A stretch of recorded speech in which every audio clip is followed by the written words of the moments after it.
Welcome to BSC Main Physics. Electronics, paper 3 Electronics, Unit 2 Diode Circuits.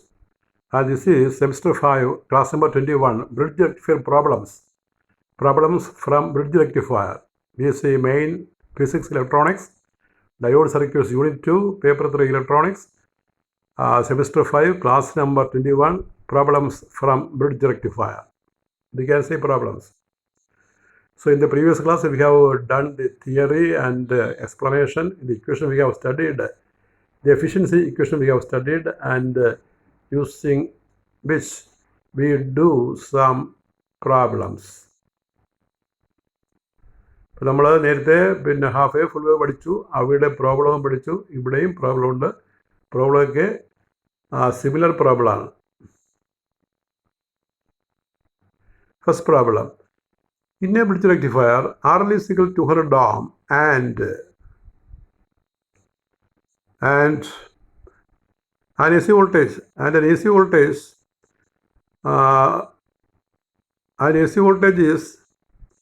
230 volt 50 hertz. The diodes are assumed to be ideal. Find A DC output voltage to find 1 DC output voltage 2 PIV 3 output frequency. Assume primary to secondary turns ratio to be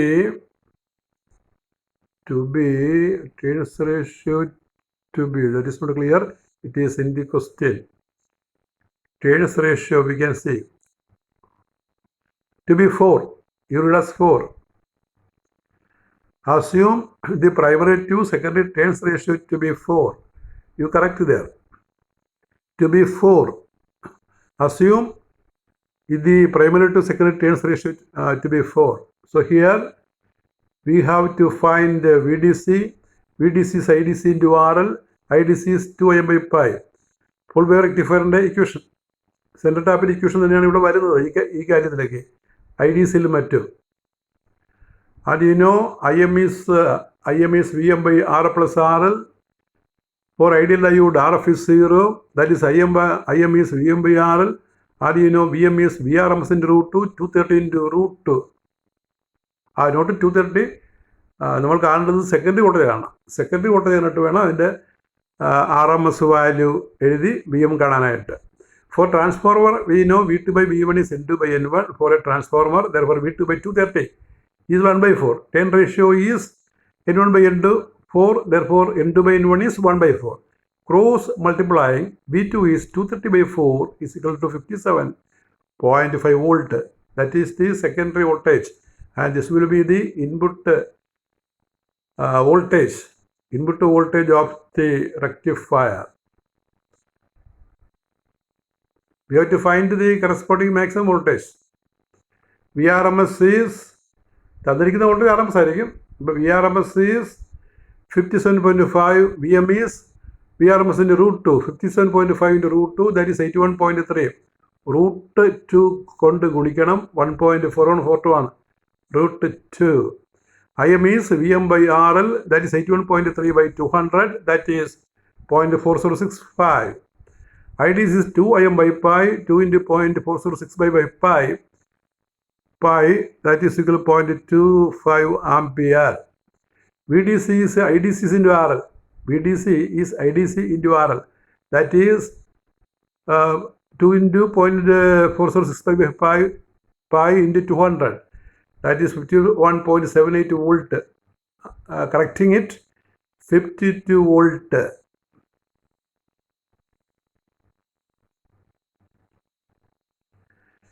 Next is PIV. PIV is the maximum secondary voltage.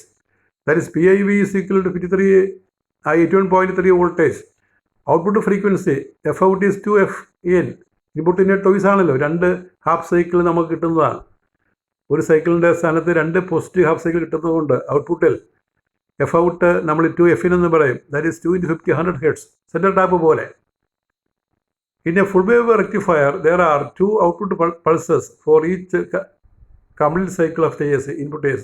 അതുകൊണ്ടാണ് നമ്മൾ 2Fn എടുക്കുന്നത്. F out is 2Fn.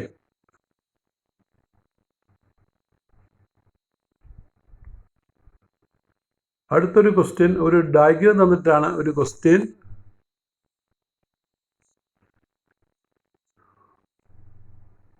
Calculate the output voltage of the circuit shown below. Draw the output input waveform with the same time scale. You look here, calculate the output voltage of the circuit shown below. Draw the output input waveform with the same time scale. അപ്പോൾ നമ്മൾ ഈ സർക്യൂട്ടിൽ നമുക്ക് output voltage കണ്ടുപിടിക്കണം. എന്നിട്ട് ഒരേ time സ്കെയിലിൽ input output ഗ്രാഫുകളുടെ form വരച്ച് കാണിക്കണം. ഇതാണ് സർക്യൂട്ട്. ഇവിടെ നമുക്ക് എ ബി ആണ്. എ ബിയിൽ എക്രോസ് സൈഡ് ലോഡുണ്ട്. ലോഡിലൂടെ കറണ്ട് ഒഴുകുമല്ലോ, നമുക്കറിയാമല്ലോ കറണ്ട് ഒഴുകുന്നത്. പിന്നെ diode പിടിപ്പിച്ചിരിക്കുന്ന D1, D2, D3, D4 പിടിപ്പിച്ചിരിക്കുന്ന രീതിയാണ്. ഇങ്ങനെ പിടിപ്പിച്ചാലും നമ്മൾ പിന്നെ പോയിന്റ് ഇട്ട് ഒത്തു നോക്കിയാൽ നമ്മൾ നേരത്തെ പഠിച്ച ഡയഗ്രം തന്നെയാണ്. നമ്മൾ സർക്യൂട്ട് വരച്ച് പഠിച്ച അതേ ഡയഗ്രം തന്നെ ഇതാണെന്ന് കാണാം. പോയിന്റ് ഇട്ട് നോക്കിയാൽ മതി.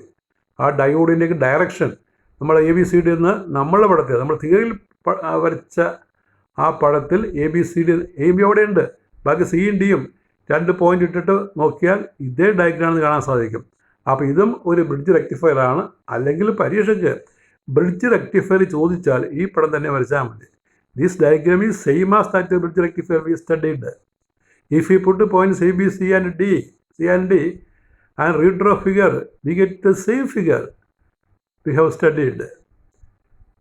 The connection is a bridge rectifier. Output voltage VDC question mark. VDC is IDC into RL.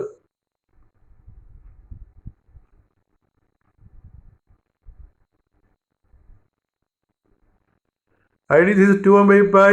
IM is VM by RL. RF equal to 0. VM is VRMS into root 2. V2 by V1 is N2 by N1. That is V2 by 230 is 1 by 5. Here transformer 10 ratio 5 ആണ്. അതെങ്ങനെ കിട്ടി? 10:5 ആണെന്ന്. അത് ആ പടം നോക്കിയാൽ കാണാം. കേട്ടോ, പടത്തിൽ തന്നെ ട്രാൻസ്ഫോർമറിന് മുകളിൽ ചെയ്തിട്ടുണ്ട്. ആ ട്രാൻസ്ഫോർമറിൻ്റെ മുകളിൽ നടുക്കായിട്ട് 5:1. അത് പ്രൈമറി ടു സെക്കൻഡറി 10 ratio ആണ്. ഈ കാണുന്ന വാല്യൂ ഇതാണ്. അപ്പം അത് N1 by N2 ആണ് 5/1.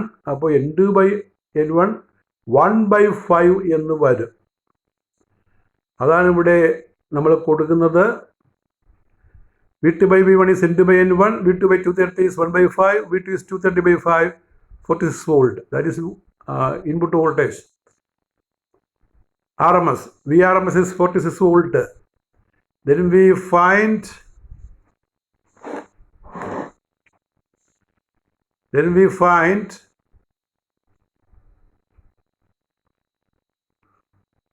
VM.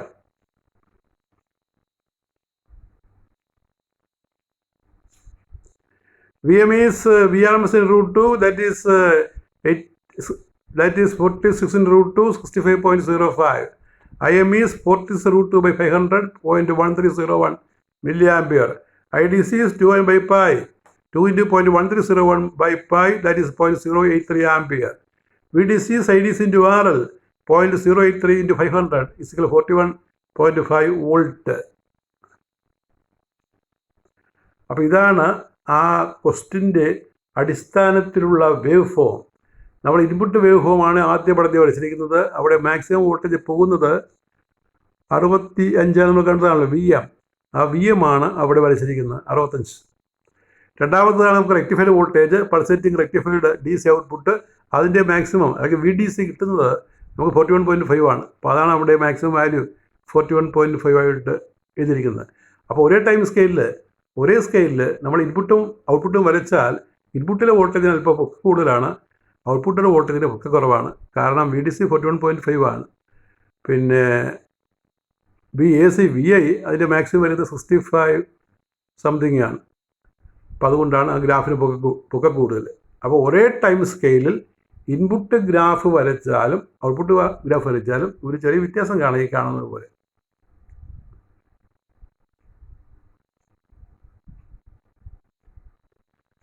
അടുത്ത question, A bridge rectifier uses silicon diodes. What is the DC voltage and ripple voltage across the load of 100 ohm for a secondary voltage of 17.7 volt AC? A bridge rectifier uses silicon diodes. What is the DC voltage and ripple voltage across a load of 100 ohm for a secondary voltage of 17.7 volt AC? Given VRMS is 17.7 voltage, 17.7 voltage AC. That is VRMS, the input voltage. So VM is VRMS in root 2. 17.7 into root 2. Root 2 is 1.442. Multiply, we get 25 volt. IM is VM by 2R plus RL. This is a bridge rectifier. So VM, you specially note. VM by 2R plus RL. RF is not mentioned, so we can take it as 0. VM by RL. That is 25 by 100, 0.25 ampere. IDC is 2M by pi, 2 into 0.25 by 3.14, 0.1592 ampere.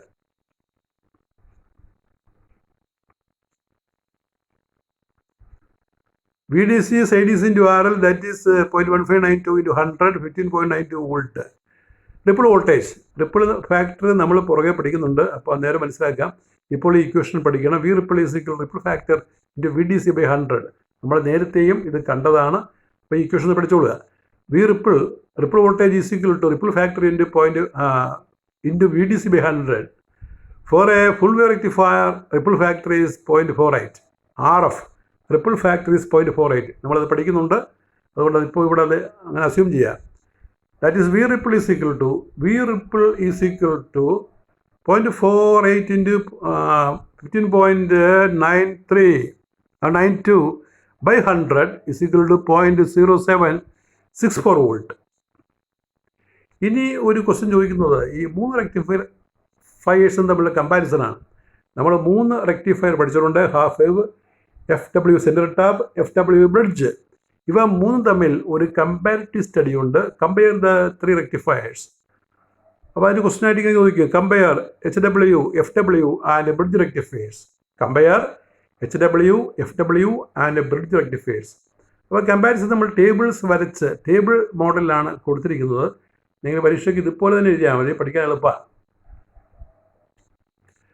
First കോളത്തിൽ എന്താണ് item, എന്താണ് അതിൻ്റെ particulars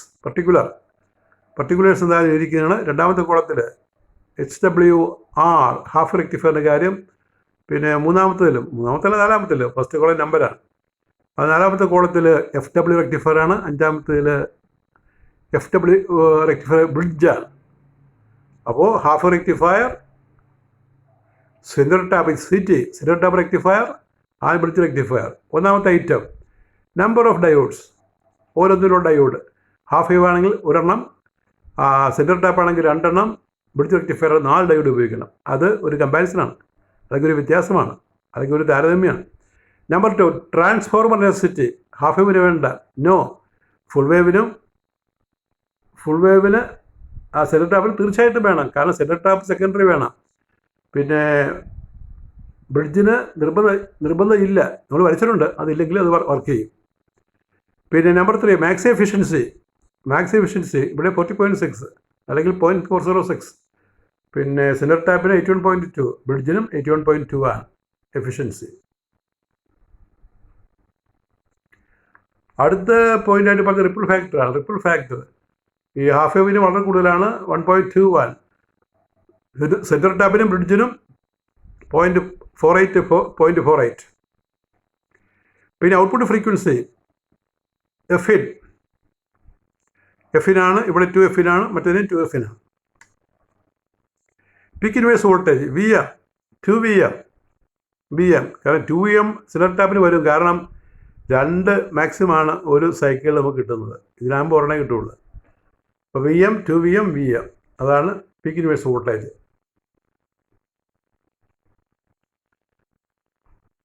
That is all with your 21st lecture on electronics. Thank you very much.